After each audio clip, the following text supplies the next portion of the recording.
in single file. The entrance to the path was like a sort of arch leading into a gloomy tunnel made by two great trees that leant together, too old and strangled with ivy, and hung with lichen to bear more than a few blackened leaves. The path itself was narrow and wound in and out among the trunks. Soon the light of the gate was like a little bright hole far behind, and the quiet was so deep that their feet seemed to thump along while all the trees leaned over them and listened. As their eyes became used to the dimness, they could see a little way to either side in a sort of darkened green glimmer. Occasionally, a slender beam of sun that had the luck to slip in through some opening in the leaves far above, and still more luck in not being caught in the tangled boughs and matted twigs beneath, stabbed down thin and bright before them. But this was seldom, and it soon ceased altogether. There were black squirrels in the wood. As Bilbo's sharp, inquisitive eyes got used to seeing things, he could catch glimpses of them whisking off the path and scuttling behind tree trunks. There were queer noises, too. Grunts, scufflings, and hurryings in the undergrowth and among the leaves that lay piled endlessly thick in places on the forest floor. But what made the noises he could not see. The nastiest things they saw were the cobwebs. Dark, dense cobwebs with threads extraordinarily thick, often stretched from tree to tree, or tangled in the lower branches on either side of them. There were none stretched across the path, but whether because some magic kept it clear, or for what other reason, they could not guess. It was not long before they grew to hate the forest as heartily as they had hated the tunnels of the goblins, and it seemed to offer even less hope of any ending. But they had to go on and on, long after they were sick for a sight of the sun and of the sky, and longed for the feel of wind on their faces. There was no movement of air down under the forest roof, and it was everlastingly still and dark and stuffy. Even the dwarves felt it, who were used to tunneling and lived at times for long whiles without the light of the sun. But the hobbit, who liked holes to make a house in but not to spend summer days in, felt that he was being slowly suffocated. The nights were the worst. It then became pitch dark. Not what you call pitch dark, but really pitch, so black that you really could see nothing. Bilbo tried flapping his hand in front of his nose, but he could not see it at all. Well, perhaps it is not true that they could see nothing. They could see ice. They slept all closely huddled together, and took it in turns to watch, and when it was Bilbo's turn he would see gleams in the darkness round them, and sometimes pairs of yellow or red or green eyes would stare at him from a little distance, and then slowly fade and disappear, and slowly shine out again in another place, and sometimes they would gleam down from the branches just above him, and that was the most terrifying. But the eyes that he liked the least were horrible, pale, bulbous sort of eyes. Insect eyes, he thought, not animal eyes. Only they are much too big. Although it was not yet very cold, they tried lighting watchfires at night, but they soon gave that up. It seemed to bring hundreds and hundreds of eyes all around them, though the creatures, whatever they were careful never to let their bodies show in the little flicker of the flames. Worse still, it brought thousands of dark grey and black moths, some nearly as big as your hand, flapping and whirring round their ears. They could not stand that, nor the huge bats, black as a top hat, either. So they gave up fires, and sat at night and dozed in the enormous, uncanny darkness. All this went on for what seemed to the hobbit ages upon ages, and he was always hungry, for they were extremely careful with their provisions. Even so, as days followed days, and still the forest seemed just the same, they began to get anxious. The food would not last forever. It was in fact already beginning to get low. They tried shooting at the squirrels, and they wasted many arrows before they managed to bring one down on the path. But when they roasted it, it proved horrible to taste, and they shot no more squirrels. They were thirsty too, for they had none too much water, and in all the time they had seen neither spring nor stream. This was their state when one day they found their path blocked by a running water.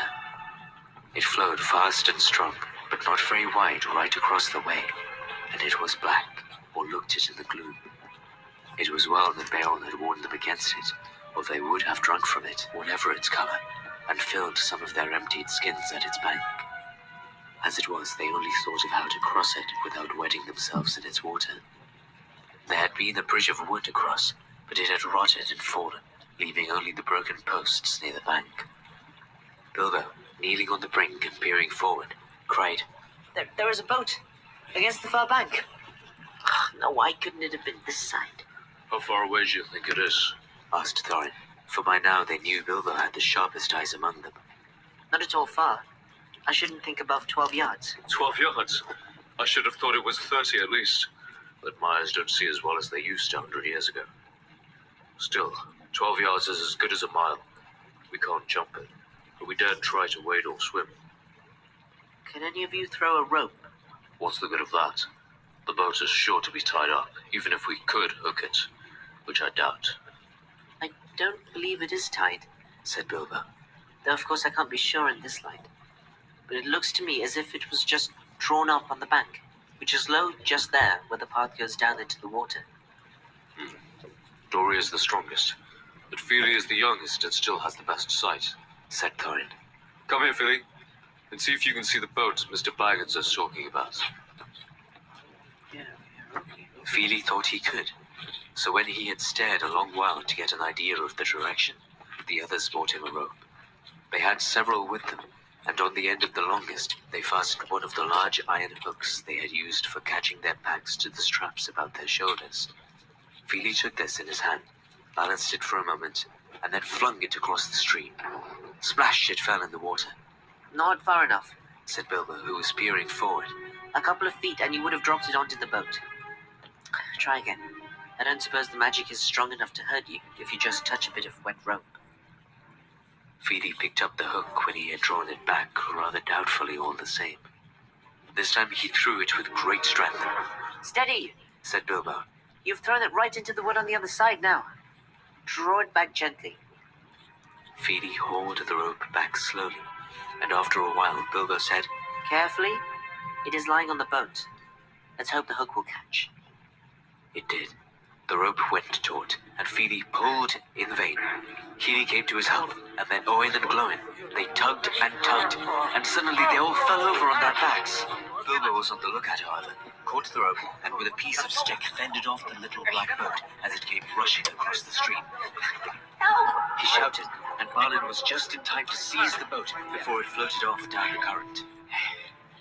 It was tied after all, said he, looking at the snapped painter that was still dangling from it. That was a good pull, my lads, and a good job that our rope was the stronger. Who'll cross first? Asked Bilbo. I shall, said Thorin, and you will come with me, and Fili and Balin. That's as many as the boat will hold at its height. After that, Kili and Owen and Glóin and Dori. Next, Ori and Nori, Bifur and Bofur. And last, Dwalin and Bombur. I'm always last and I don't like it, said Bombur.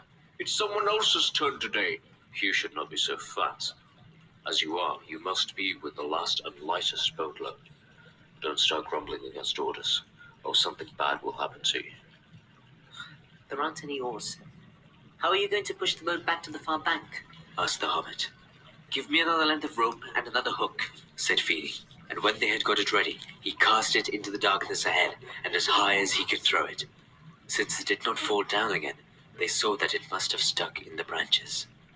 Get in now, said Fili, and one of you haul on the rope that is stuck in the tree on the other side. One of the others must keep hold of the hook we used at first, and when we are safe on the other side, he can hook it on, and you can draw the boat back. In this way, they were all soon on the far bank, safe across the enchanted stream. Dwalin had just scrambled out with the coiled rope on his arm, and Bombur, still grumbling, was getting ready to follow, when something bad did happen. There was a flying sound of hooves on the path ahead. Out of the gloom came suddenly the shape of a flying deer. It charged into the dwarves and bowled them over, then gathered itself for a leap. High it sprang and cleared the water with a mighty jump, but it did not reach the other side in safety. Thorin was the only one who had kept his feet and his wits. As soon as they had landed, he had bent his bow and fitted an arrow in case any hidden guardian of the boat appeared. Now, he sent a swift and sure shot into the leaping beast. As it reached the further bank, it stumbled. The shadows swallowed it up, but they heard the sound of hooves quickly falter, and then go still. Before they could shout in praise of the shot, however, a dreadful wail from Bilbo put all thoughts of venison out of their minds. Bomber has fallen and Bomber is drowning! He cried. It was only too true. Bomber had only 1 foot on the land when the heart bore down on him and sprang over him. He had stumbled, thrusting the boat away from the bank, and then toppled back into the dark water, his hands slipping off the slimy roots at its edge, while the boat span slowly off and disappeared. They could still see his hood above the water when they ran to the bank. Quickly they flung the rope with a hook towards him. His hand caught it, and they pulled him to the shore. He was drenched from head to boots, of course, but that was not the worst. When they laid him on the bank, he was already fast asleep, with one hand clutching the rope so tight that they could not get it from his grasp. And fast asleep he remained, in spite of all they could do. They were still standing over him, cursing their ill luck and Bomber's clumsiness, and lamenting the loss of the boat which made it impossible for them to go back and look for the heart, when they became aware of the dim blowing of horns in the wood, and the sound as of dogs baying far off. Then they all fell silent, and as they sat, it seemed they could hear the noise of a great hunt going by to the north of the path, though they saw no sign of it. There they sat for a long while, and did not dare to make a move. Bomber slept on with a smile on his fat face, as if he no longer cared for all the troubles that vexed them. Suddenly on the path ahead appeared some white deer, a hind and fawns as snowy white as the heart had been dark. They glimmered in the shadows. Before Thorin could cry out, 3 of the dwarves had leapt to their feet and loosed off arrows from their bows. None seemed to find their mark. The deer turned and vanished in the trees as silently as they had come, and in vain the dwarves shot their arrows after them. Shouted Thorin, but it was too late. The excited dwarves had wasted their last arrows, and now the bows that Beorn had given them were useless. They were a gloomy party that night, and the gloom gathered still deeper on them in the following days. They had crossed the enchanted stream, but beyond it the path seemed to straggle on just as before, and in the forest they could see no change. Yet if they had known more about it, and considered the meaning of the hunt and the white deer that had appeared upon their path, they would have known that they were at last drawing to the eastern edge, and soon would have come, if they could have kept up their courage and their hope, to thinner trees and places where sunlight came again. But they did not know this, and they were burdened with a heavy body of Bomber, which they had to carry along with them as best they could, taking the wearisome task in turns of 4 each, while the others shared their packs. If these had not become all too light in the last few days, they would never have managed it. But a slumbering and smiling Bomber was a poor exchange for packs filled with food, however heavy. In a few days, a time came when there was practically nothing left to eat or to drink. Nothing wholesome could they see growing in the wood, only funguses and herbs with pale leaves and unpleasant smell. About 4 days from the enchanted stream, they came to a part where most of the trees were beeches. They were at first inclined to be cheered by the change, for here there was no undergrowth, and the shadow was not so deep. There was a greenish light about them, and in places they could see some distance to either side of the path. Yet the light only showed them endless lines of straight grey trunks, like the pillars of some huge twilight hall. There was a breath of air and a noise of wind, but it had a sad sound. A few leaves came rustling down to remind them that outside autumn was coming on. Their feet ruffled among the dead leaves of countless other autumns that drifted over the banks of the path from the deep red carpets of the forest. Still Bomber slept, and they grew very weary. At times they heard disquieting laughter. Sometimes there was singing in the distance too. The laughter was the laughter of fair voices, not of goblins, and the singing was beautiful. But it sounded eerie and strange, and they were not comforted. Rather, they hurried on from these parts with what strength they had left. 2 days later, they found their path going downwards, and before long they were in a valley filled almost entirely with a mighty growth of oaks. Is there no end to this accursed forest? Said Thorin. Somebody must climb a tree and see if he can get his head above the roof and have a look round. The only way is to choose the tallest tree that overhangs the path. Of course, somebody meant Bilbo. They chose him because to be of any use, the climber must get his head above the topmost leaves, and so he must be light enough for the highest and slenderest branches to bear him. Poor Mr. Baggins had never had much practice in climbing trees, but they hoisted him up into the lowest branches of an enormous oak that grew right out into the barn, and up he had to go as best he could. He pushed his way through the tangled twigs with many a slap in the eye. He was greened and grimed from the old bark of the greater boughs. More than once he slipped and caught himself just in time. And at last, after a dreadful struggle in the difficult place where there seemed to be no convenient branches at all, he got near the top. All the time he was wondering whether there were spiders in the tree, and how he was going to get down again, except by falling. In the end, he poked his head above the roof of leaves, and then he found spiders all right. But they were only small ones, of ordinary size, and they were after the butterflies. Bilbo's eyes were nearly blinded by the light. He could hear the dwarves shouting up at him from far below, but he could not answer, only hold on and blink. The sun was shining brilliantly, and it was a long while before he could bear it. When he could, he saw all around him a sea of dark green, ruffled here and there by the breeze, and there were everywhere hundreds of butterflies. I expect they were a kind of purple emperor, a butterfly that loves the tops of oak woods. But these were not purple at all. They were a dark, dark velvety black, without any markings to be seen. He looked at the black emperors for a long while, and enjoyed the feel of the breeze in his hair and on his face. But at length the cries of the dwarves, who were now simply stamping with impatience down below, reminded him of his real business. It was no good. Gaze as much as he might, he could see no end to the trees and the leaves in any direction. His heart, that had been lightened by the sight of the sun and the feel of the wind, sank back into his toes. There was no food to go back to down below. Actually, as I've told you, they were not far off the edge of the forest, and if Bilbo had had the sense to see it, the tree that he had climbed, though it was tall in itself, was standing near the bottom of a wide valley, so that from its top, the leaves seemed to swell up all around like the edges of a great bowl, and he could not expect to see how far the forest lasted. Still, he did not see this, and he climbed down full of despair. He got to the bottom again at last, scratched, hot, and miserable, and he could not see anything in the gloom below when he got there. His report soon made the others as miserable as he was. The forest goes on forever and ever and ever in all directions. Whatever shall we do? And what is the use of sending a hobbit? They cried, as if it was his fault. They did not care tuppence about the butterflies, and were only made more angry when he told them of the beautiful breeze, which they were too heavy to climb up and feel.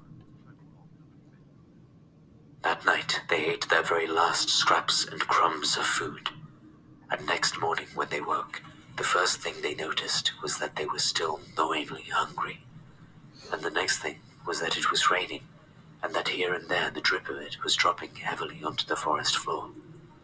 That only reminded them that they were also parchingly thirsty, without doing anything to relieve them.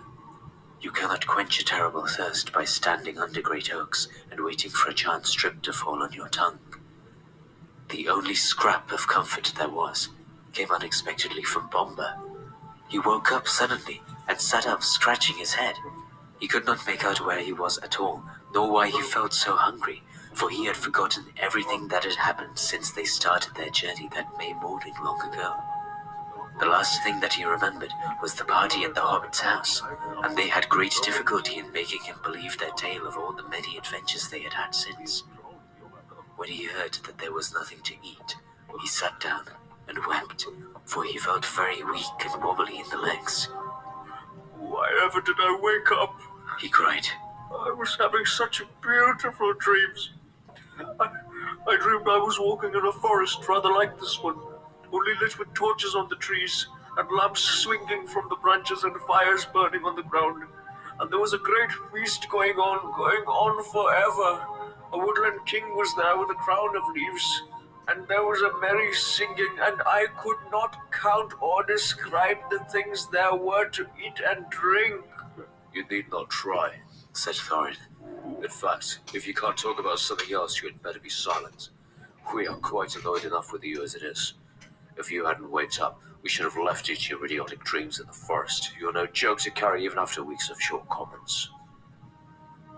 There was nothing there to be done, but to tighten the belts round their empty stomachs, and hoist their empty sacks and packs, and trudge along the track, without any great hope of ever getting to the end, before they lay down and died of starvation. This they did all that day, going very slowly and wearily, while Bomba kept on wailing that his legs would not carry him, and that he wanted to lie down and sleep. No, you don't, They said. Let your legs take their share. We have carried you far enough. All the same, he suddenly refused to go a step further and flung himself on the ground. Go on if you must. I'm just going to lie here and sleep and dream of food if I can't get it any other way. I hope I never wake up again. At that very moment, Balin, who was a little way ahead, called out. What was that? I thought I saw a twinkle of light in the forest. They all looked, and a longish way off it seemed a red twinkle in the dark. Then another and another sprang out beside it. Even Bomba got up, and they hurried along then, not caring if it was trolls or goblins. The light was in front of them, and to the left of the path, and when at last they had drawn level with it, it seemed plain that torches and fires were burning under the trees, but a good way off their track. It looks as if my dreams were coming true. Gasped Bomba, puffing up behind. He wanted to rush straight off into the wood after the lights, but the others remembered only too well the warnings of the wizard and of Beorn. A feast would be no good if we never got back alive from it, Said Thorin. But without a feast, we shan't remain alive much longer anyway. Said Bomba, and Bilbo heartily agreed with him. They argued about it backwards and forwards for a long while, until they agreed, at length, to send out a couple of spies to creep near the lights and find out more about them. But then they could not agree on who was to be sent. No one seemed anxious to run the chance of being lost and never finding his friends again. In the end, in spite of warnings, hunger decided them, because Bomba kept on describing all the good things that were being eaten, according to his dream, in the woodland feast. So they all left the path and plunged into the forest together. After a good deal of creeping and crawling, they peered round the trunks and looked into a clearing where some trees had been felled and the ground leveled.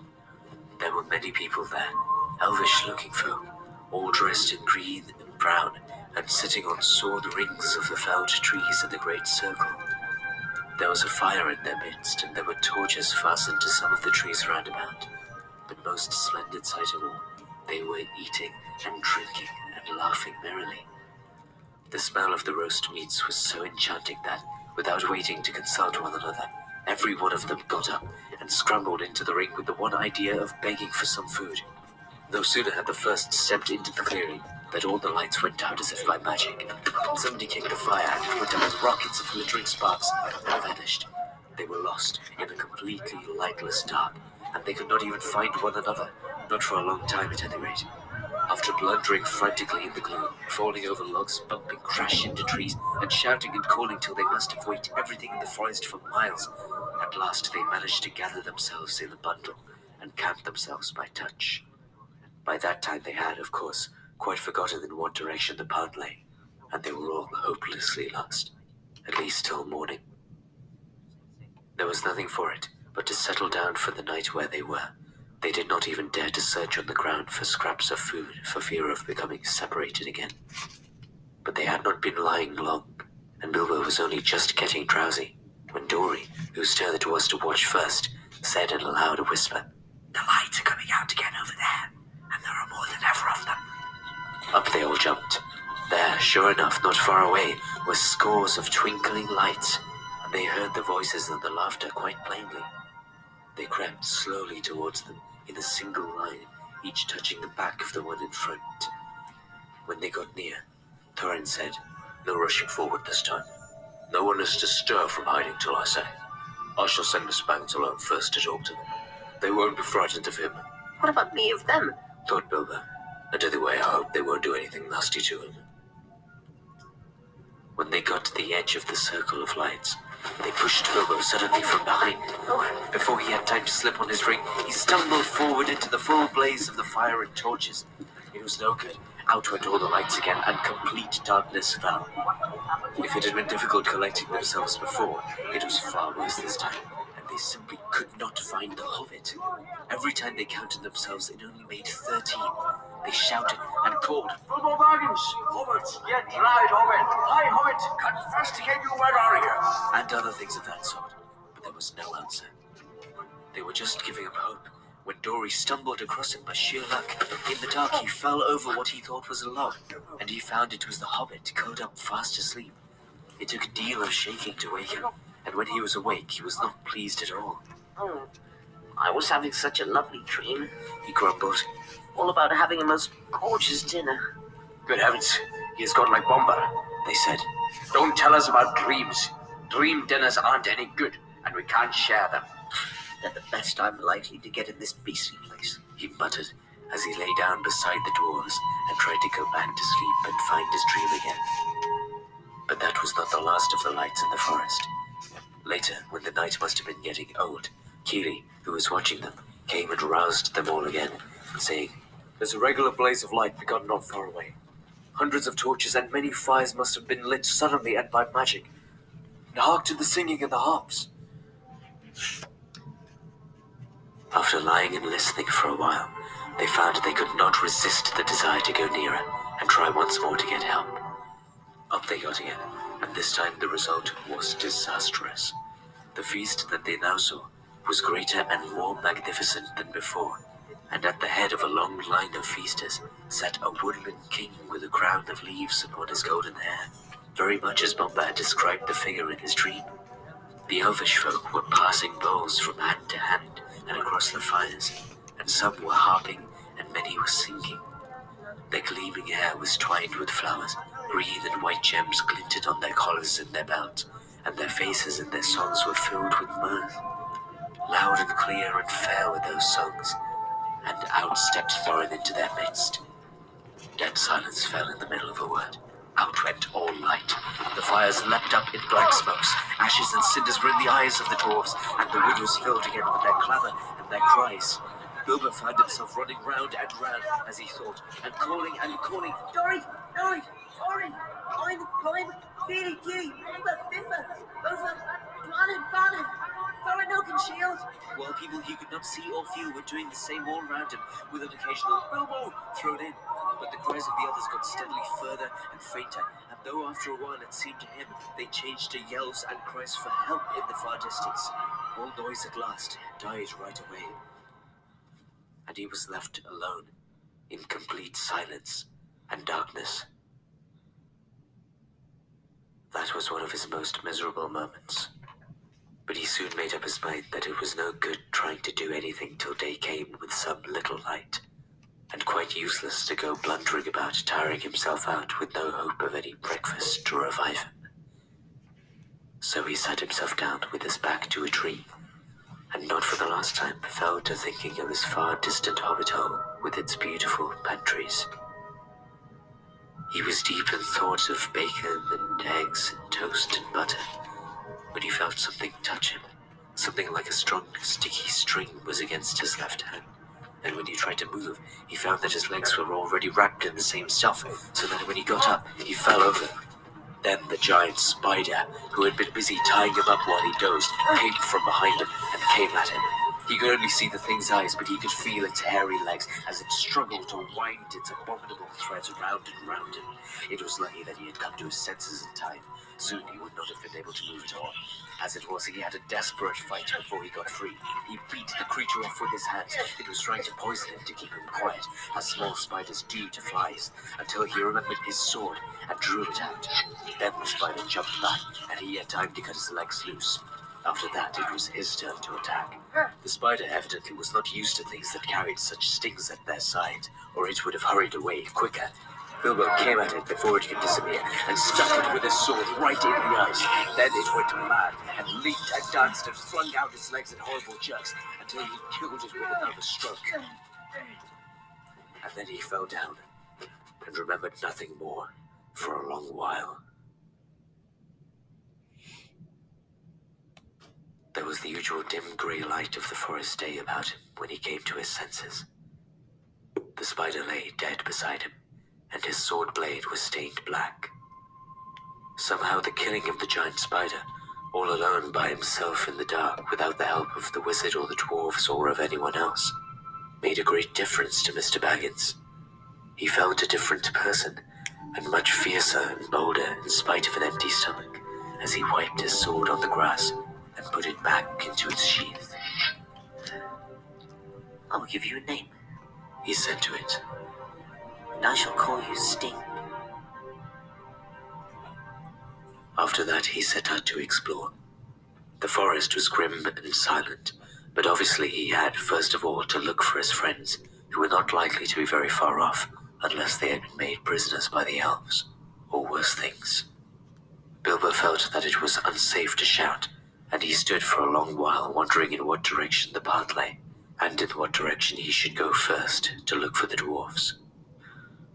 Oh, why did we not remember Beorn's advice and Gandalf's? He lamented. What a mess we are in now. We! I only wish it was we. It is horrible being all alone. In the end, he made as good a guess as he could at the direction from which the cries for help had come in the night, and by luck, he was born with a good share of it. He guessed more or less right, as you will see. Having made up his mind, he crept along as cleverly as he could. Hobbits are clever at quietness, especially in woods, as I have already told you. Also, Bilbo had slipped on his ring before he started. That is why the spiders neither saw nor heard him coming. He had picked his way stealthily for some distance when he noticed a place of dense black shadow ahead of him, black even for that forest, like a patch of midnight that had never been cleared away. As he drew nearer, he saw that it was made by spider webs, one behind and over entangled with another. Suddenly he saw, too, that there were spiders, huge and horrible, sitting in the branches above him, and ring or no ring, he trembled with fear lest they should discover him. Standing behind a tree, he watched a group of them for some time, and then in the distance and stillness of the wood, he realized that these loathsome creatures were speaking to one another. Their voices were a sort of thin creaking and hissing, but he could make out many of the words that they said. They were talking about the dwarves. It was a sharp struggle, but worth it, Said one. What nasty thick skins they have, to be sure. But I'll wager there is good juice inside. They'll make fine eating when they've hung a bit. Said another. Don't hang them too long. Said a third. They're not as fat as they might be. Been feeding none too well of late, I should guess. Kill them, I say. Hissed a fourth. Kill them now and hang them dead for a while. They're dead now, aren't? Said the first. That they're not. I saw one struggling just now. Just coming round again, I should say. After a beautiful sleep. I'll show you. With that, one of the fat spiders ran along a rope till it came to a dozen bundles hanging in a row from a high branch. Bilbo was horrified. Now that he noticed them for the first time dangling in the shadows, to see a dwarvish foot sticking out of the bottoms of some of the bundles, or here and there the tip of a nose, or a bit of beard, or of hood. To the fattest of these bundles the spider went. It is poor old Bomber, I'll bet, thought Bilbo, and nipped hard at the nose that stuck out. There was a muffled yelp inside, and a toe shot up and kicked the spider straight and hard. There was life in Bomber still. There was a noise like the kicking of a flabby football, and the enraged spider fell off the branch, only catching himself with its own thread just in time. The others laughed. You're quite right, They said, the meat's alive and kicking. I'll soon put an end to that.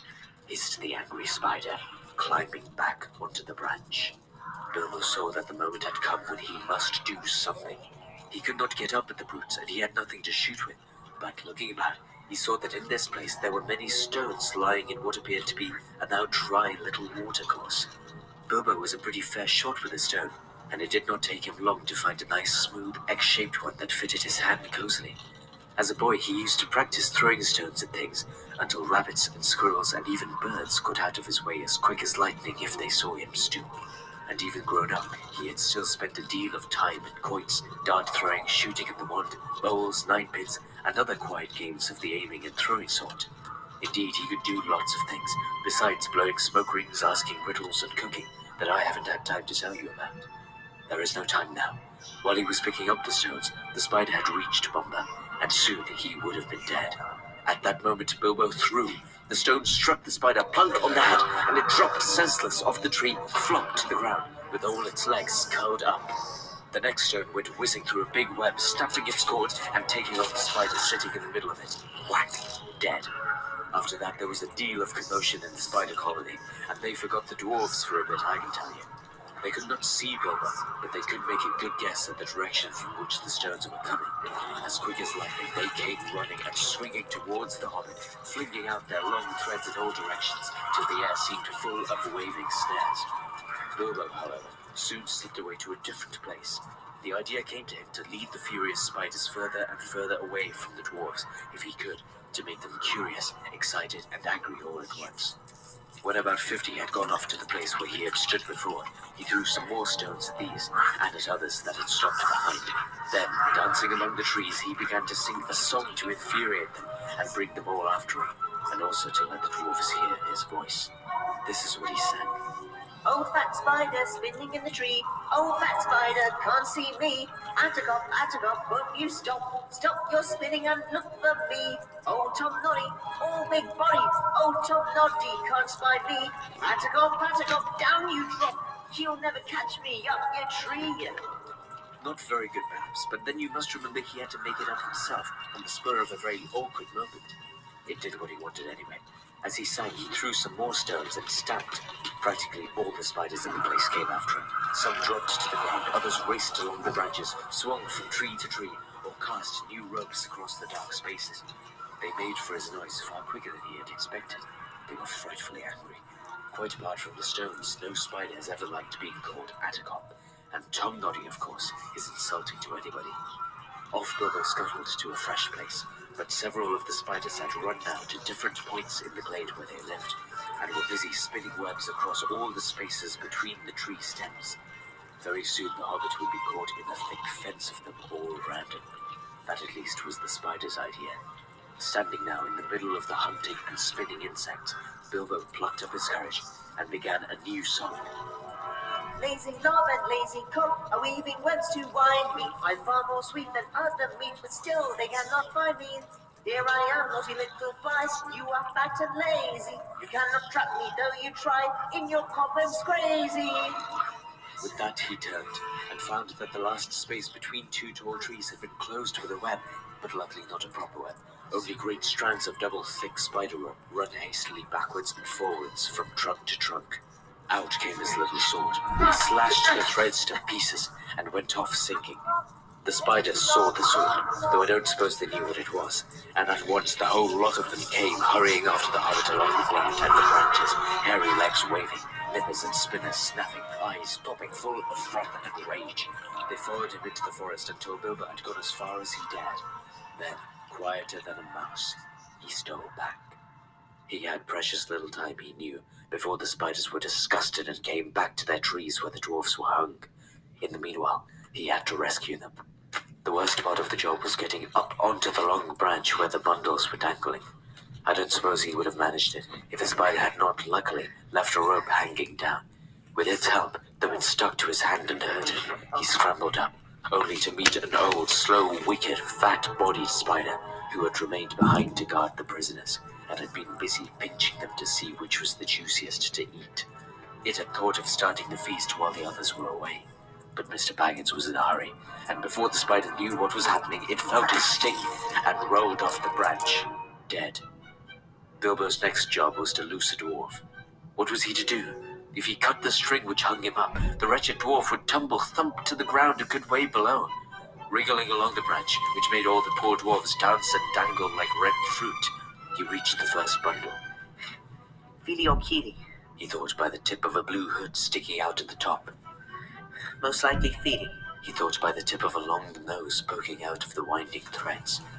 He managed by leaning over to cut most of the strong sticky threads that bound him round, and then, sure enough, with a kick and a struggle, most of Feely emerged. I'm afraid Bilbo actually laughed at the sight of him, jerking his stiff arms and legs as he danced on the spider string under his armpits, just like one of those funny toys bobbing on a wire. Somehow or other, Feely was got onto the branch, and then he did his best to help the hobbit, although he was feeling very sick and ill from spider poison, and from hanging most of the night and the next day wound round and round with only his nose to breathe through. It took him ages to get the beastly stuff out of his eyes and eyebrows, and as for his beard, he had to cut most of it off. Well, between them they started to haul up first one dwarf and then another, and slash them free. None of them were better off than Feely, and some of them were worse. Some had hardly been able to breathe at all. Long noses are sometimes useful, you see, and some had been more poisoned. In this way they rescued Keely, Bifur, Bofa, Dory, and Nori. Poor old Bomber was so exhausted, he was the fattest and had been constantly pinched and poked, that he just rolled off the branch and fell plop onto the ground, fortunately onto leaves, and lay there.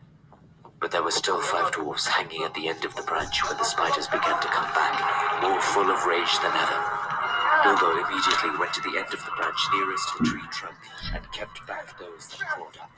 He had taken off his ring when he rescued Feely and forgotten to put it on again, so now they all began to splutter and hiss. Now we see this nasty little creature. We will eat you and leave your bones and skin hanging on a tree. He's got a sting, has he? Well, we'll get him down all the same, and we'll hang him there downwards for a day or two. While this was going on, the other dwarves were working at the rest of the captives and cutting at the threads with their knives.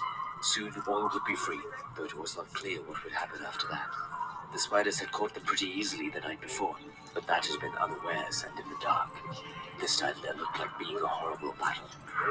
Suddenly, Bilbo noticed that some of the spiders had gathered round old Bomber on the floor and had tied him up again and were dragging him away. He gave a shout and slashed at the spiders in front of him. They quickly gave way, and he scrambled and fell down the tree right into the middle of those on the ground. His little sword was something new in the way of stings for them. How it darted to and fro. It shone with delight as he stabbed at them. Half a dozen were killed before the rest drew off and left Bomber to Bilbo. Come down, come down! He shouted to the dwarves on the branch, Don't stay up there and be nutted! for he saw spiders swarming up all the neighboring trees and crawling along the boughs above the heads of the dwarves. Down the dwarves scrambled or jumped or dropped, 11 all in a heap, most of them very shaky and little use of their legs. There they were at last, 12 of them counting poor old Bomber, who was being propped up on either side by his cousin Bifur and his brother Bofa, and Bilbo was dancing about and waving his sting, and hundreds of angry spiders were goggling at them, all round and about and above. It looked pretty hopeless. Then the battle began. Some of the dwarves had knives, and some had sticks, and all of them could get at stones, and Bilbo had a salvage dagger. Again and again the spiders were beaten off, and many of them were killed, but he could not go on for long. Bilbo was nearly tired out. Only 4 of the dwarfs were able to stand firmly, and soon they would all be overpowered like weary flies. Already the spiders were beginning to weave their webs all around them again from tree to tree. In the end, Bilbo could think of no plan except to let the dwarfs into the secret of his ring. He was rather sorry about it, but it could not be helped. I'm going to disappear. He said, What? I shall draw the spiders off if I can. And you must keep together and make in the opposite direction. To the left there. That is more or less the way towards the place where we last saw the outfires. It was difficult to get them to understand, what with their dizzy heads, the shouts, and the whacking of sticks, and the throwing of stones. But at last, Bilbo felt he could delay no longer. The spiders were drawing their circle ever closer. He suddenly slipped on his ring, and to the great astonishment of the dwarves, he vanished. Soon there came the sound of Lazy log. and Attercop. from among the trees away on the right.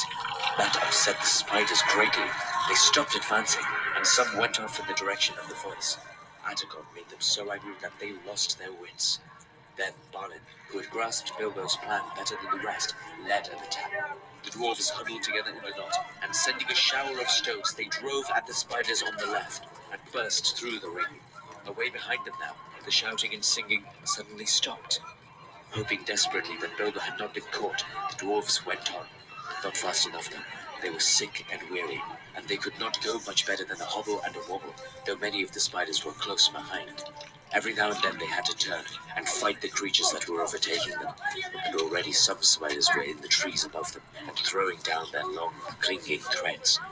Things were looking pretty bad again, when suddenly Bilbo reappeared and charged into the astonished spiders unexpectedly from the side. Dawn! He shouted, I will do the stinging. and he did. He darted backwards and forwards, slashing at spider threads, hacking at their legs, and stabbing at their fat bodies if they came too near. The spiders swelled with rage and spluttered and frothed and hissed out horrible curses, but they had become mortally afraid of Sting and dared not come very near now that it had come back. So curse as they would, their prey moved slowly but steadily away. It was a most terrible business and seemed to take hours. But at last, just when Bilbo felt that he could not lift his hand for a single stroke more, the spiders suddenly gave it up and followed them no more, but went back disappointed to their dark colony.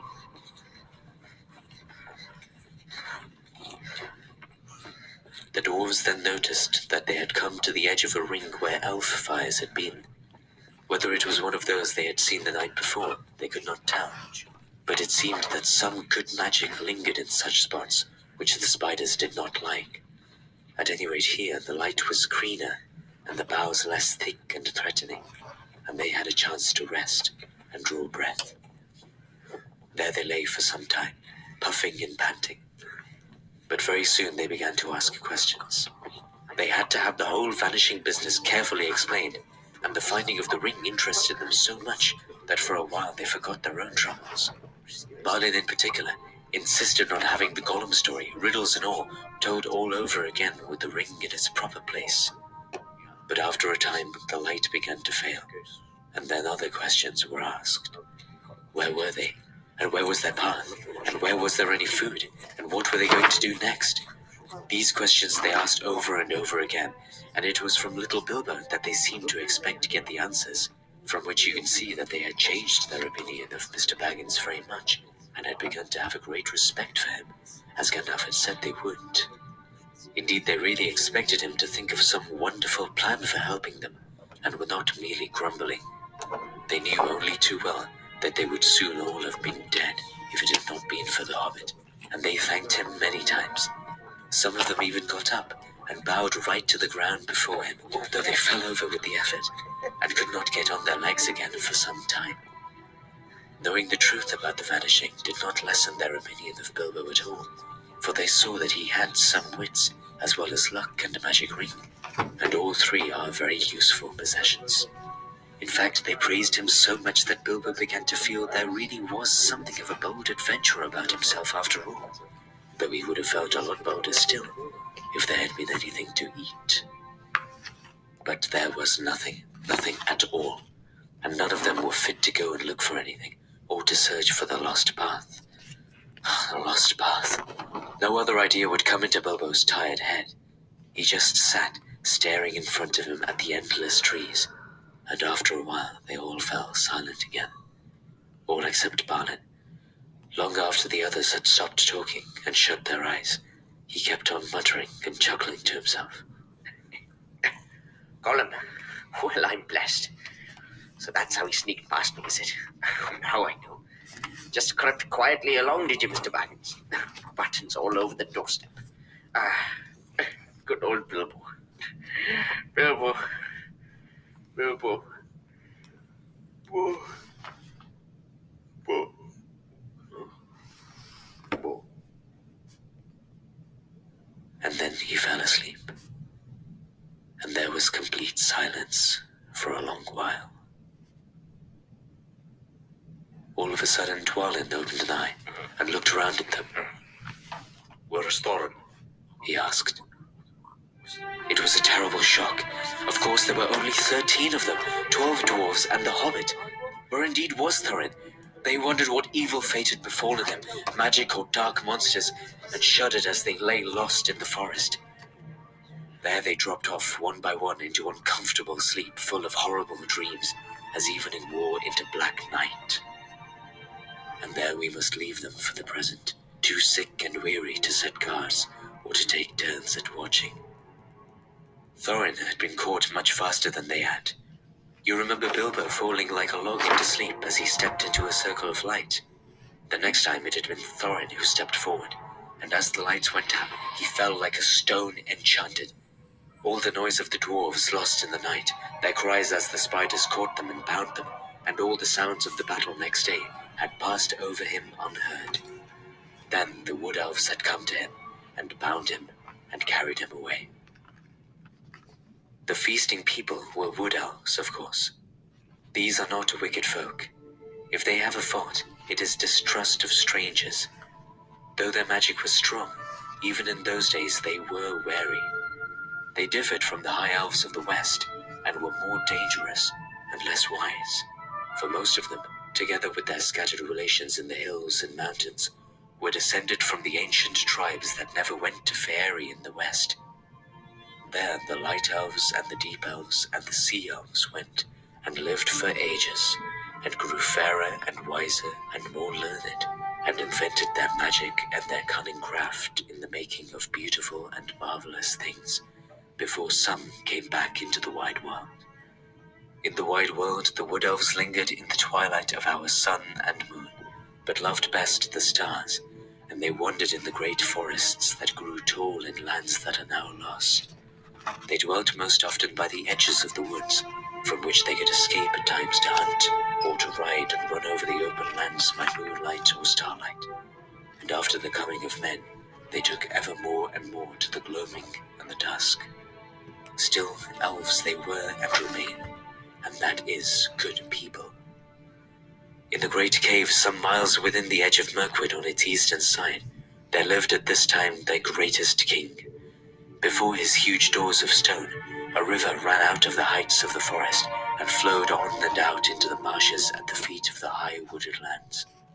This great cave, from which countless smaller ones opened out on every side, wound far underground and had many passages and wide halls, but it was lighter and more wholesome than any goblin dwelling, and neither so deep nor so dangerous.